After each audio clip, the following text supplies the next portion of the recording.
پیارے سامعین السلام علیکم۔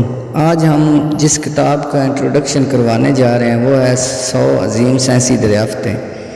یہ کتاب فزکس، کیمسٹری، بایولوجی میں پائے جانے والے تھیوری نظریات کے بارے میں مفید معلومات فراہم کرتی ہے۔ ان طلباء اور طالبات کے لیے بے حد مفید ہے جو سائنس سبجیکٹ رکھے ہوئے ہیں۔ اب اس کی ایک شاخ اناٹمی کے حوالے سے اس کی جو دریافت لکھی ہے اس کے بارے میں جو لکھا ہے وہ میں آپ کو پڑھ کے سناتا ہوں تاکہ آپ کو اس کتاب کی افادیت کا علم ہو سکے۔ اناٹمی کی دریافت کے حوالے سے لکھا ہے کہ انسانی جسم کی ساخت کے حوالے سے جو خاکے 15ویں صدی عیسوی تک ڈاکٹر حضرات کے زیر استعمال تھے، دراصل وہ جانوروں کی جسمانی ساخت کے مطابق تیار کیے ہوئے تھے۔ ان میں بے شمار غلطیاں تھیں۔ اینڈریاس ویسلیس وہ پہلا شخص تھا جس نے انسانی جسم کی ساخت کے متعلق کتابیں اناٹمی گائیڈ لکھنے کے لیے درست جسمانی تجربات اور براہ راست مشاہدات پر مبنی چیر پھاڑ کے سائنسی طریقہ کار پر زور دیا۔ انسانی جسم کی ساخت اور افعال پر اس کی تحریر کردہ کتابیں بھروسے اور درستگی کی اولین مثال تھیں۔ اس کی تحقیق نے 1500 سال قدیم یونانی طبیب گیلن کی مرتب کردہ طب کے تسلط کو ختم کیا۔ اینڈریاس ویسالیس کی تحقیق کی بدولت میڈیکل سائنس میں پہلی بار انسانی جسم کی ساخت کے بارے میں قیاس کی بجائے حقائق اور براہ راست تجربات کی اہمیت کو تسلیم کیا گیا۔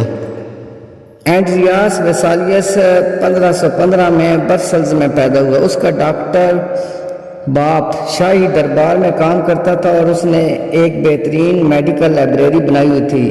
نوجوان ویسالیس نے یہ تمام کتابیں پڑھ ڈالیں جس سے اس کے ذہن میں جانوروں کے افعال کے بارے میں جاننے کے لیے بہت زیادہ تجسس پیدا ہو گیا۔ وہ اکثر چھوٹے جانوروں اور حشرات کو پکڑتا اور ان کی چیر پھاڑ شروع کر دیتا۔ 18 سال کی عمر میں ڈاکٹری کی تعلیم حاصل کرنے کے لیے پیرس پہنچ گیا۔ وہاں کی منظور شدہ میڈیکل تعلیم نے جانوروں اور انسانی جسموں کی چیر پھاڑ یعنی سرجری کا رواج نہ تھا۔ اگر کسی موقع پر چیر پھاڑ کرنا ضروری ہوتا تو یہ عمل حجام یعنی ہیئر ڈریسر سر انجام دیتا، جبکہ پروفیسر حضرات صرف لیکچر دیتے۔ اناٹمی پڑھانے کے لیے 50 قبل مسیح کے یونانی طبیب گیلن کی بنائی ہوئی تصویریں اور ترجمہ شدہ تحریریں پڑھائی جاتی تھیں۔ ویسالیس جلد ہی ایک ذہین لیکن خود سر اور زیادہ سے زیادہ سوال کرنے والا طالب علم کے طور پر پہچانا جانے لگا۔ اپنی سرجری کلاس کے دوسرے دن اس نے ہیئر ڈریسر سے چاقو چھین لیا اور اپنی سرجری کی صلاحیت اور تشریحی علم کا مظاہرہ کر کے تمام طالب علموں اور اساتذہ کو حیران کر دیا۔ میڈیکل کے ایک ذہین طالب علم کی حیثیت سے اس نے اپنے ساتھیوں کی ایک ٹولی بنائی۔ وہ اپنے ساتھیوں کے ساتھ رات کے وقت قبرستان چلا جاتا اور پرانی قبروں میں موجود ہڈیوں کا معائنہ کرتا۔ ویسالیس نے پیرس کے ایک بدبودار علاقے سے پھانسی شدہ مجرموں کی لاشیں چرا کر ان کی چیر پھاڑ کی تاکہ انسانی جسم کی اندرونی ساخت کو اچھی طرح سمجھ سکے۔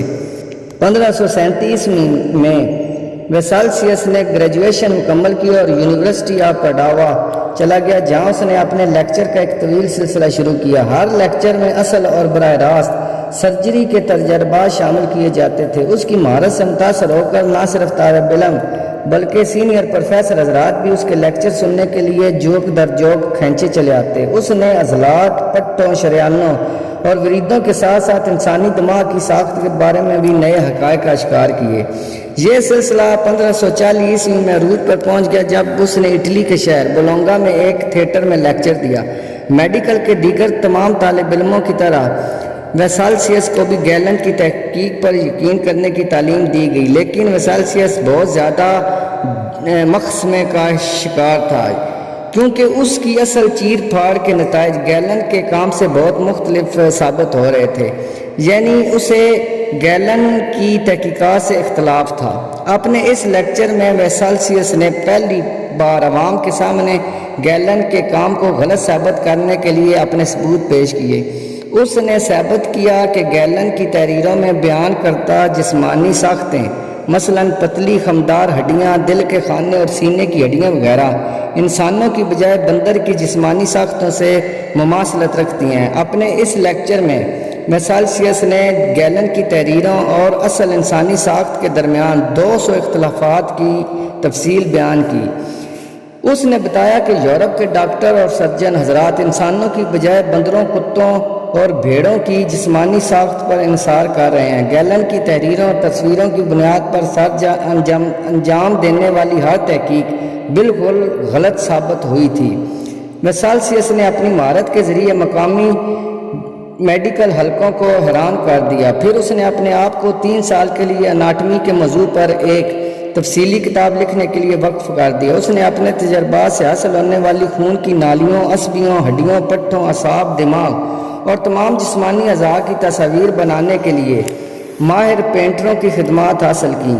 ویسالسیس نے اناٹمی کے موضوع پر اپنی جامع ترین اور شہرا آفاق کتاب 1543 میں لکھی، جب میڈیکل کے پروفیسر حضرات جنہوں نے ساری عمر گیلن کی تحریریں پڑھاتے اور ان پر یقین کرتے گزاری تھی، ویسالسیس کی کتاب پر شکوک کیے اور ان پر سخت تنقید کی۔ ویسالسیس غصے میں آ گیا اور اس نے اپنے تمام نوٹس اور تحقیقات کو آگ میں جھونک دیا اور قسم کھائی کہ آئندہ وہ کبھی انسانی جسم کی سرجری نہیں کرے گا۔